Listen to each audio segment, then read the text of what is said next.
Happy Sunday, everyone. Today, I wanted to spend a little time to commemorate a significant event that happened in our community this past week. So on October 14th, 1950, which is 71 years ago, Father Moon was liberated from the notorious Hunnam prison concentration camp. At that time, he was only 30 years old. So let's take a look at his experience there. I'm going to read passages from his autobiography where he kind of talks about the different experiences that he had while he was in prison. Hunnam prison was a concentration camp for special laborers working in the Hunnam nitrogen fertilizer factory. During the next 2 years and 5 months, I underwent hard compulsory labor. Let's read a little bit more. On February 22, 1948, I was again taken into custody by the communist authorities. I was charged with being a spy for Syngman Rhee and with disturbing the social order. I was taken away in handcuffs. 3 days later, my head was shaved and I was placed in a prison cell. On May 20th, 3 months after being placed in Pyongyang prison, I was moved to Hunnam prison. So this is a story that happened right after World War II, which ended in 1945. Japan had at that time lost control over Korea, and it was divided at the 38th parallel, where the Soviet Union controlled the north and the US supported the south. So Father Moon was actually in Pyongyang sharing his ministry. Actually, he received the revelation while he was in the south saying that God wanted him to go towards the north. So he actually went to Pyongyang, and at that time, the communist was really against any kind of religion or sense of authority outside of the party. And so they imprisoned him and many others who were ministering or influencers that weren't completely aligned with the communist agenda. So at that time he was ministering in the north, and they basically captured him and put him in prison there. The prison sentence was 3 years long, and most of the prisoners would pretty much die from exhaustion or malnutrition. So when he was sentenced for 3 years, it was almost like a death sentence because most people wouldn't survive that long. So definitely the circumstances were very challenging. And as tough as it is, there were different specific points that Father Moon mentions in his autobiography, which were particularly challenging. So I want to go over some of those. I guess there are different trials that he experienced in Hunnam prison. The first one that he mentioned is about illness. Let's read. I became extremely ill with symptoms similar to tuberculosis. However, I did not miss even a day of work at the factory. I knew that if I were absent, other prisoners would be held responsible for my share of the work. So just thinking about that, when I'm sick, I really don't have the energy to think about other people.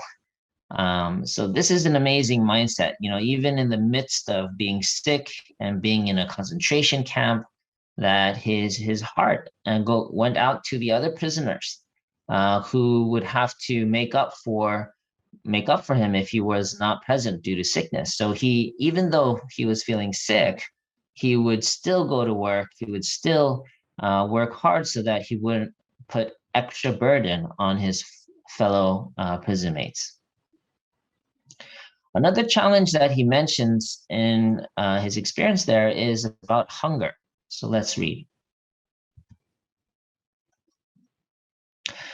The pain of hunger can only be known by those who have experienced it. When a person is hungry, a mere grain of rice becomes very precious. Even now, it makes me tense just to think of Hunnam. When you're hungry, you have such a longing for food that it makes you cry. I don't know if any of you have experienced severe hunger before.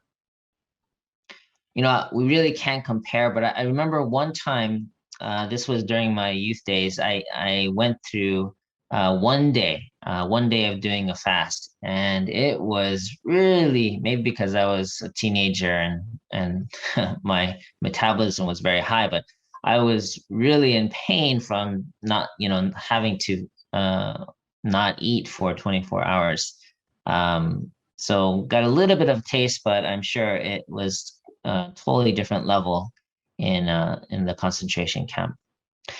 Another challenge that Father Moon expresses in his autobiography is the feeling of injustice. Let's read. My prison number was 596. People called me number 596. On nights when I couldn't sleep, I would stare at the ceiling and repeat this number to myself over and over.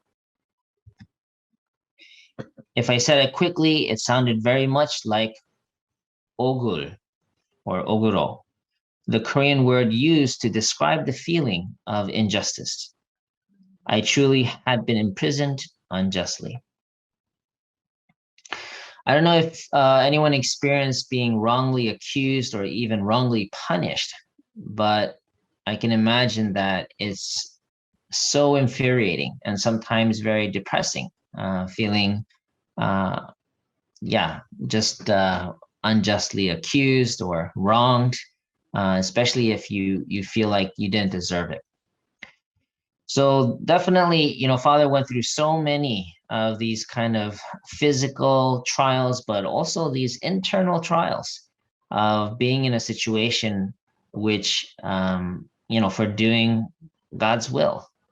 So it's very understandable to feel the different kind of, just to try to imagine and connect with the different trials that he experienced there. So after 2.5 years at Hunnam prison, Father Moon was miraculously liberated. So let's take a look. The Korean War had begun while I was imprisoned in Hunnam. 16 nations, with the United States in the lead, formed a United Nations force and intervened in the Korean War. The night before my scheduled execution, the bombs fell like rain in the monsoon season.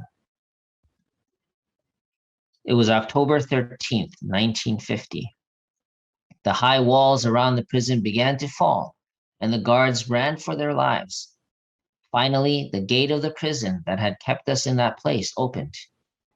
At around 2 o'clock in the morning on the next day, I walked calmly out of Hunnam prison with dignity. This is really miraculous on many levels. I feel like God's protection was upon him. Not only did he survive Hunnam for 2.5 years, but apparently there was, the prisoners knew that the UN forces were coming. And so they started from a few days before to systematically execute the prisoners so that they wouldn't talk about the horrors or what they were doing. So they would literally kill them off before they could be freed. So he, as the story goes, he was scheduled to be executed on the day that he was liberated. Also, another miracle is that, there were so many bombs going off around and on the prison and so on, that so much so that all the guards ran away. The fact that he survived the bombings itself was also really miraculous.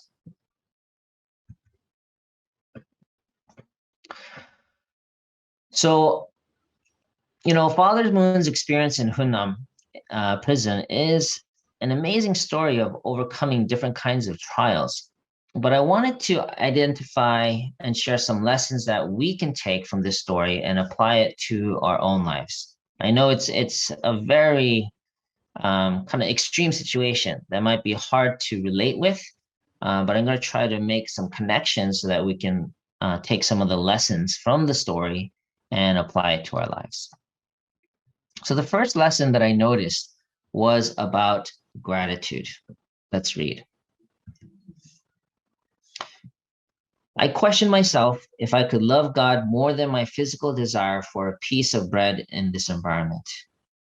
I decided to give a half of my daily ration to others in this environment. For 3 weeks, I shared a half of my meals with other prisoners. They were in shock. I always felt that half of the food was given to me as a ration, and the other half was a blessing given by heaven every day. Because it was grace, I ate with gratitude. With my gratitude for this half of the food, I could forget and let go of every hardship and suffering I faced. This really shows the power of perspective. It's kind of like the glass half full or glass half empty comparison, but this is to another level because it's like he received a glass half full, but what he did was, seeing that a quarter of it was full and a quarter of it was a gift from God. This last sentence really got to me. With my gratitude for this half of the food, I could forget and let go of every hardship and suffering I faced.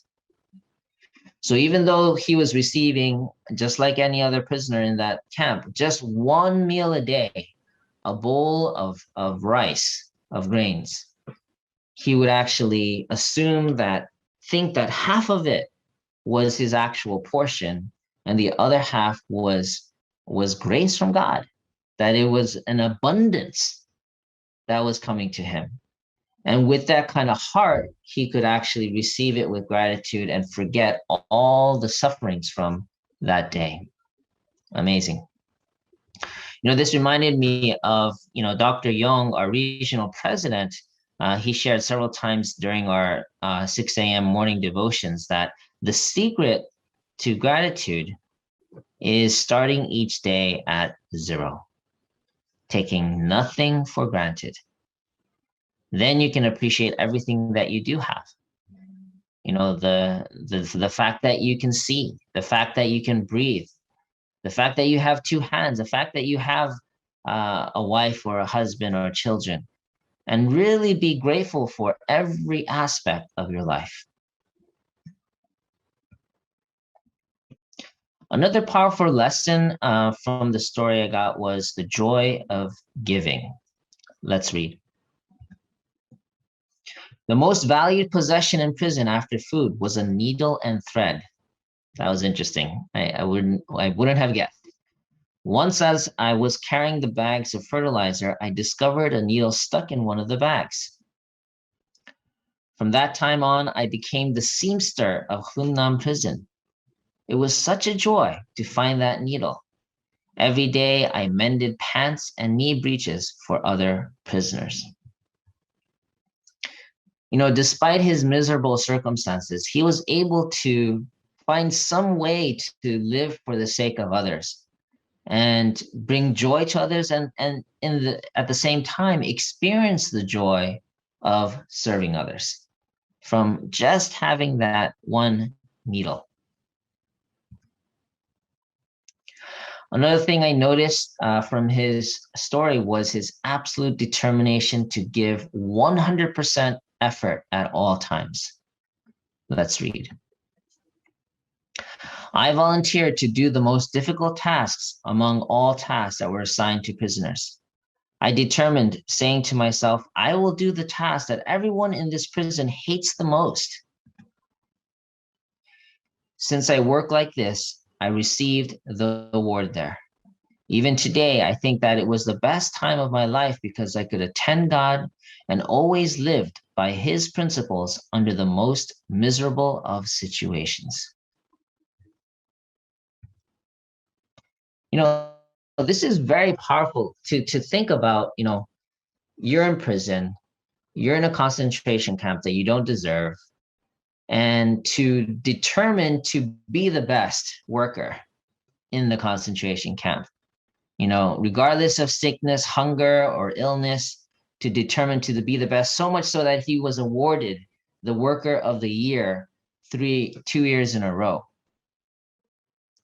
So the motivation behind this is kind of key.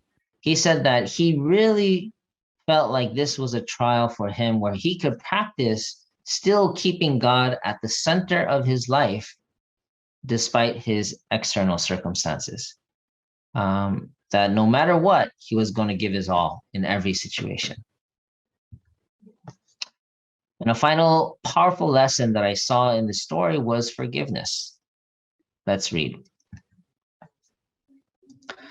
I looked at prison as my best training ground. Could I truly love humanity? Could I truly love my enemy? While in prison, I was whipped, beaten, tortured, and bloodied, yet I never resented those who beat me. The true God is a God who sacrificed his beloved Son to save his enemies. That is the love of God. God's way is to pray with tears for the one who holds the whip. This is why I did so and still do to this day. This is amazing. I mean, mind-boggling, actually. What a mindset. I feel like those who, this kind of perspective or attitude really came through the example of Jesus Christ, where he offered his life and forgave those who were crucifying him. But Jesus was also was a medium through which we could experience for the first time God's true power of love. And I really feel like in order to be able to express or practice this kind of love, the only way you can do that is if you're able to tap into that, the source of this love, which is God. To even consider this kind of attitude and heart in the most difficult circumstances requires us to connect to the source of love. So that was an amazing story. Great lessons. Again, I just took tidbits. If you want to read the whole story, please take a look at the autobiography, Peace-Loving Global Citizen, that really goes into in-depth of all aspects of his story.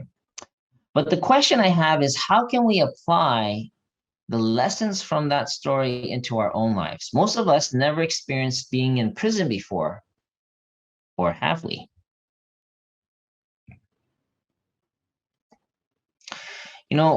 If you think more from situations in life and see different circumstances in our life as maybe our prisons that we create for ourselves, then actually there are ways that we can apply those lessons into our lives.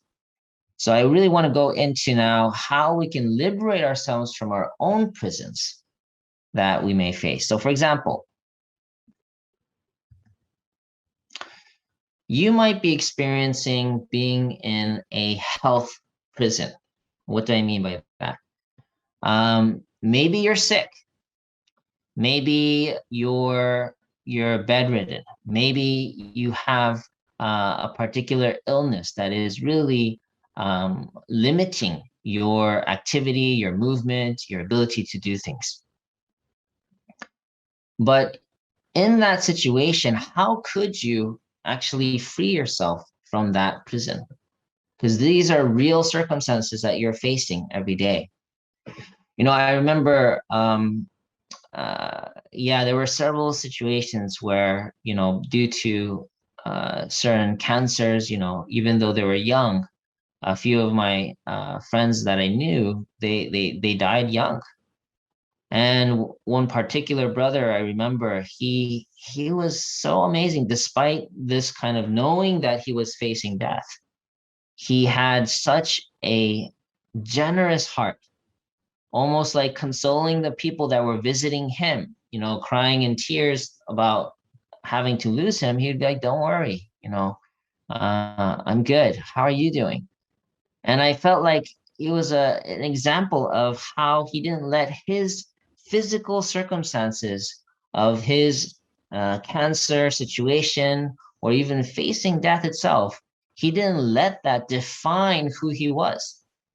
And instead, he kept his spirit and his heart, which was the essence of who he was.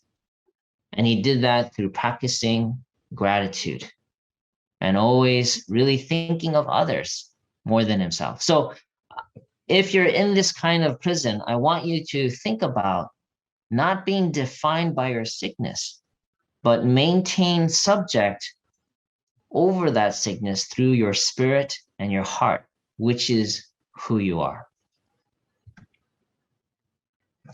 Another common prison that people experience is financial prison. And what I mean by this is not necessarily just that you are poor financially. That's a very common one where maybe you don't have enough money. You feel like, I don't have the freedom to buy what I want or have the house that I want. But even those who have a lot of money can be imprisoned by finances. What do I mean by that? If you're so concerned about money that it determines what you do, why you do, how you do things, then now you're a slave to money. Money itself is not bad. But if money becomes subject over all your decision making, then now you are imprisoned by money itself. So don't become a slave to money. Money should never be the primary factor in decision making. It's kind of like Jesus's quote, trying to remember, but it's something about it's easier for a camel to go through an eye of a needle than a rich man to go to the kingdom of heaven, right? We need to be careful not to be imprisoned by our love for money. How do you do that? Well, it's through giving generously, tithing, gifting to others. By being able to give to others that money, you're no longer subjugated by it. You become subject over the money as soon as you give it to others. Another prison that is common that we experience is work prison. You know, many times in our jobs, we might feel stuck. We might be blaming our bosses, blaming, the company, basically saying that because of so-and-so, because of this situation, I can try as hard as I want, but nothing's going to change. They're not going to give me the promotion. There's all these rules, and it's very easy to get into this mindset that I have no power over my future in this company, right? But don't let your circumstance subjugate you into complacency. Find a way. Father Moon, he was in prison in a concentration camp, unjustly. And yet he determined to be the best worker there. It's crazy, right? But if you think of despite the challenging circumstance you might be in, if you work 100%, you will break through. This, by practicing persistence, you can overcome any kind of trial that you might face in the workplace. Finally, I'd like to go over another common prison, which is relationship prison. Many of us may experience being stuck or imprisoned by resentments that we hold against people, especially people who are close to us. Don't let resentments, past pains hold you hostage in your relationship. I remember one quote, holding a grudge against someone is like drinking poison and expecting the other person to die, right? The way out of this prison, one way out, is to practice forgiveness. So all of these lessons that we can see from Father's experience in Hunnam prison, we can actually apply to liberate ourselves from the prisons that we create in our own lives. But to be truly free, it's important that we learn how to be object to God and subject at the same time over our circumstances. What got Father Moon through the most difficult circumstance was he remained in his position as a child of God. And so despite the difficult circumstances, he was able to maintain that position and act accordingly with integrity.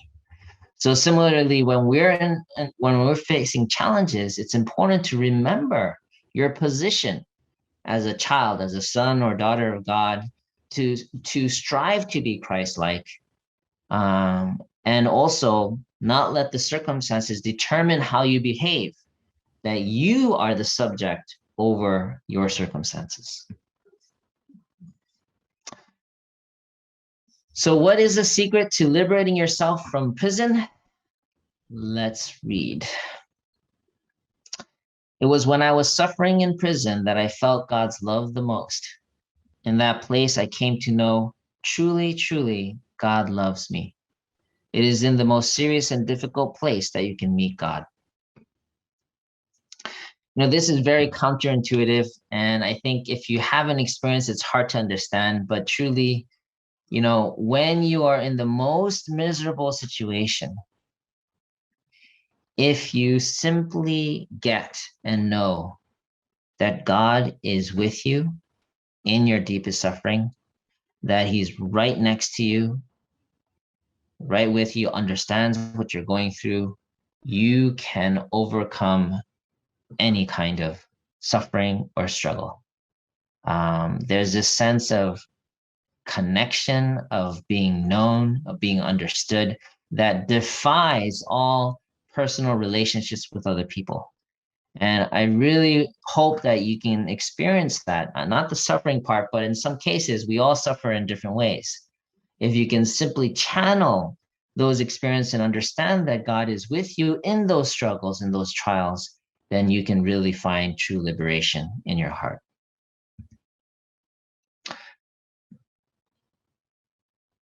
Father Moon went through unimaginable trials in his life, as did Mother Moon, who stood by his side her whole life.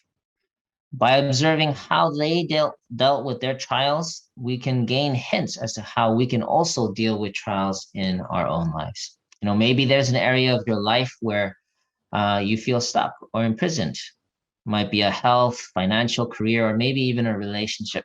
Whatever trial that you're facing right now, let's take a deep breath and apply these lessons, this power of gratitude, persistence, and forgiveness to liberate ourselves from those prisons. And let us remember to maintain objectivity in front of God and to always stand as subject over our circumstances.